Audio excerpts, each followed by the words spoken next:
Parce qu'après avoir recommencé à espérer, et après avoir appris à se traiter avec plus de douceur, une autre force commence à reconstruire le cœur, la gratitude. Pas seulement le fait de dire merci, pas seulement voir ce qui va bien, mais apprendre à regarder autrement ce qui existe déjà dans notre vie. La gratitude change parfois la façon avec laquelle on regarde cette situation. Et quand le regard change, le cœur commence à respirer autrement. Assalamu alaikum, mon frère, ma sœur. Aujourd'hui, je vais parler avec toi d'une force discrète, mais immense que l'on appelle la gratitude. Il y a des périodes où le cœur devient tellement concentré sur ce qui manque, ce qui blesse, ce qui tarde ou ce qui n'a pas encore été réparé, qu'il finit par oublier ce qui est encore là.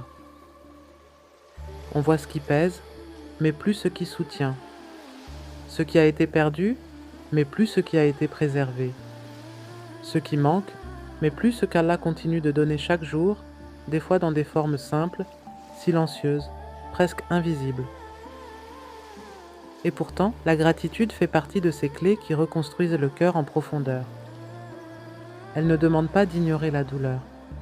Elle invite simplement le cœur à ne pas réduire toute la vie à cette douleur.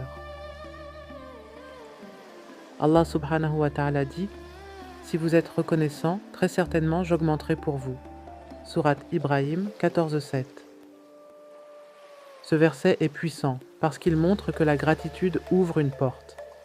Elle attire l'augmentation. Et l'augmentation vient dans les bienfaits visibles. Parfois elle vient dans la paix intérieure, dans la clarté, dans la patience, dans la force de continuer ou dans une lumière nouvelle déposée dans le cœur. La gratitude n'est pas seulement liée à ce que l'on possède. Elle est liée à ce que l'on apprend à reconnaître. Reconnaître un souffle, une protection, une porte fermée qui nous a évité un mal.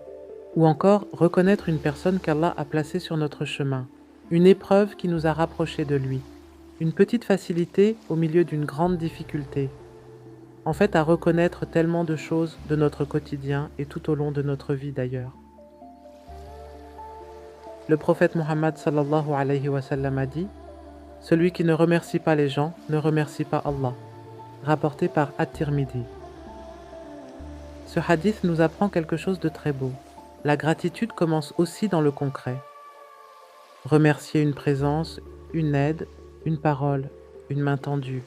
Remercier une cause qu'Allah a placée dans notre vie. Eh oui, Allah agit aussi à travers des moyens, des rencontres, des ouvertures, des soutiens, des moments que l'on comprend parfois seulement après coup. Et quand le cœur apprend à reconnaître ses bienfaits, il devient moins prisonnier du manque. Il commence à voir que tout n'est pas fermé, que tout n'est pas perdu, que même dans une période difficile, Allah continue d'envoyer des signes de sa miséricorde. La gratitude transforme le regard parce qu'elle éduque le cœur à chercher la trace du bien. Elle apprend à l'âme à dire « Oui, il y a ce qui me manque, mais il y a aussi ce qui me porte. » Un cœur qui ne voit que le manque finit par s'assécher, alors qu'un cœur qui reconnaît les bienfaits, même petits, recommence à recevoir. Aujourd'hui, je t'invite à regarder ta vie avec un peu plus de présence, pour chercher ce qui, malgré tout, mérite d'être reconnu. Demande-toi doucement, quel bienfait ai-je fini par considérer comme normal ? Quelle personne Allah a-t-il placé dans ma vie comme une miséricorde ? Quelle chose m'a été retirée, mais m'a peut-être protégée ? Quel petit signe de douceur ai-je reçu récemment sans vraiment y prêter attention ? La gratitude commence souvent là, dans le détail, dans le regard, dans cette capacité à remarquer ce que le cœur pressé ne voit plus. Et plus tu remercies Allah avec sincérité, plus ton cœur apprend à vivre dans la conscience du don. Même lorsque tout n'est pas parfait, même lorsque certaines choses restent lourdes, même lorsque certaines réponses tardent encore, la gratitude ne rend pas la vie magique. Elle rend le cœur plus vivant. Elle lui rappelle que la miséricorde d'Allah ne s'est pas arrêtée à ce qui fait mal. Alors aujourd'hui, essaie peut-être de remercier Allah pour une seule chose. Une seule.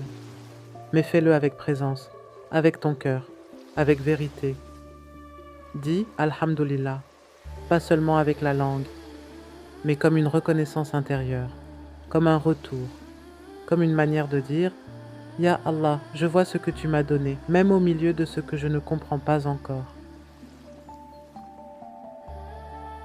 Et rappelle-toi ceci, un cœur reconnaissant devient plus stable parce qu'il apprend à ne pas mesurer toute sa vie à partir de ce qui manque.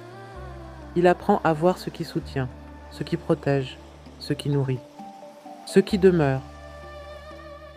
Et parfois, c'est exactement par cette reconnaissance qu'Allah commence à reconstruire quelque chose en nous. Comme d'habitude, n'oublie pas, sans Allah, nous ne pouvons rien. Mais avec lui, même les cœurs fatigués peuvent retrouver un souffle. Alors avance doucement, un pas, puis un autre. Allah ne t'a pas oublié.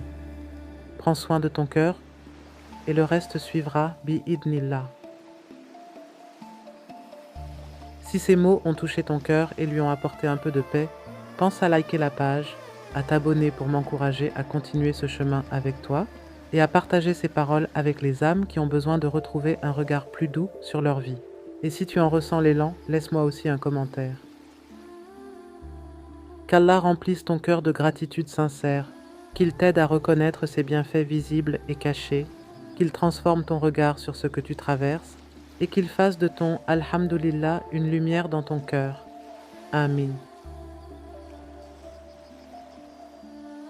Wa assalamu alaykum wa rahmatullah wa barakatuh.